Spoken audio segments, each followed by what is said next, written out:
मध्य प्रदेश के दतिया में हो रहे विधानसभा उपचुनाव में आज प्रचार का आखिरी दिन था। आखिरी दिन कांग्रेस से बड़ी रैली कर अपनी ताकत दिखाई। कांग्रेस के सभी बड़े नेता इस रैली में थे। हालांकि बीजेपी और आजाद समाज पार्टी दतिया की सड़कों पर कल ही अपना जंगी प्रदर्शन कर चुके हैं। प्रचार का शोर थमते ही दतिया में प्रचार की कमान थामे बाहरी नेता अब विधानसभा से बाहर हो गए हैं। मगर चुनाव प्रचार के बाद किस पार्टी की क्या है स्थिति और किस पार्टी का कितना है जोर, हमारी इस रिपोर्ट में देखिए।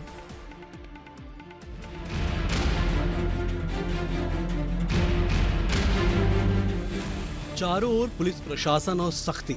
तस्वीरें किसी युद्ध की नहीं है, तस्वीरें हैं दतिया के चुनावी रण की। दतिया में चुनावी शोर थम चुका है। अब डोर टू डोर प्रचार होगा और 30 जुलाई को वोट डाले जाएंगे। लेकिन चुनावी शोर थमने से पहले ही कांग्रेस ने दतिया के रण में चुनावी हुंकार आज भरी। प्रदेश अध्यक्ष जीतू पटवारी की अध्यक्षता में कांग्रेस ने शक्ति प्रदर्शन किया।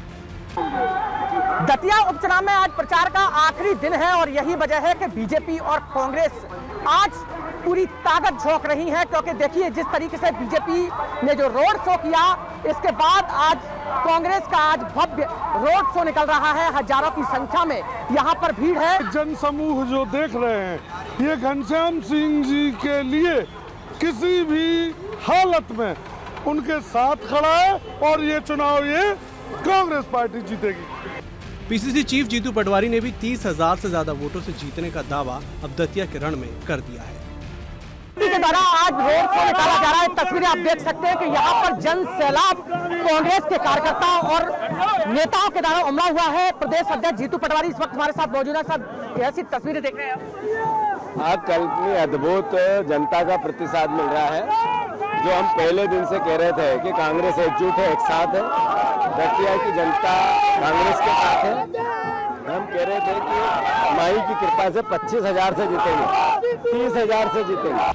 दतिया में उपचुनाव का मुकाबला अब कड़ा होता जा रहा है। बीजेपी से मैदान में नए नवेले प्रत्याशी आशुतोष तिवारी हैं, तो वहीं कांग्रेस से दतिया के राजा घनश्याम सिंह। कांग्रेस की तरह बीजेपी ने भी सोमवार को दतिया में हुंकार भरी थी। बीजेपी ने रोड शो किया। इस दौरान गाड़ी में बीच में खड़े थे प्रदेश के मुखिया डॉक्टर मोहन यादव। उनकी एक ओर थे आशुतोष, तो दूसरी ओर दतिया के सबसे बड़े चेहरे में से एक नरोत्तम मिश्रा शुमार थे। चुनावी प्रचार के आखिरी दिन भी बीजेपी ने दतिया के रण में अपनी पूरी मेहनत झोंक दी है।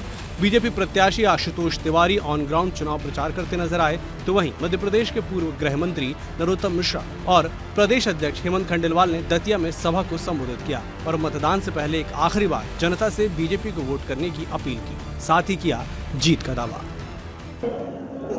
जनता का आशीर्वाद भारतीय जनता पार्टी को मिलने मतदाताओं के द्वार पे जाके उनका आशीर्वाद, उनका सहयोग मिल रहा है और मैं समझता हूं कि हमारे प्रत्याशी आशुतोष तिवारी जी को जनता का अपार स्नेह मिल रहा है। दतिया का चुनावी रण अपने आखिरी पड़ाव पर पहुंच चुका है। प्रचार का शोर थम गया है और अब बारी है जनता के फैसले की।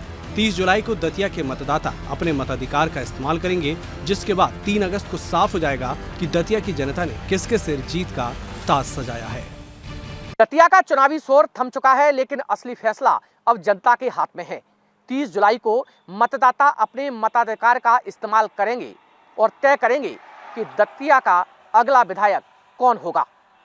अनिल गौर, विस्तार न्यूज। तो सच तो यह है कि दतिया में चुनाव किसी भी पार्टी के लिए अब आसान नहीं है। बीजेपी को नरोत्तम मिश्रा की टिकट काटना भारी पड़ सकती है। नरोत्तम तो बीजेपी के प्रचार में दिख रहे हैं, मगर उनके समर्थक और कार्यकर्ता अभी तक उलझन में हैं।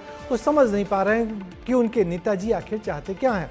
उधर कांग्रेस अपनी सीट को अच्छे प्रत्याशी के नाम पर दोबारा पाना तो चाहती है, मगर सवाल तीसरी पार्टी का है, जो आजाद समाज पार्टी के प्रत्याशी दामोदर यादव के नाम पर यादव और दलित वोटों में संग लगाएगी। बुंदेलखंड के इस इलाके में जाति के समीकरण भी बहुत उलझे हुए हैं, जिनके जवाब किसी के पास नहीं है। कुल मिलाकर दतिया के दिल में क्या है, फिलहाल तो कोई नहीं समझ पा रहा।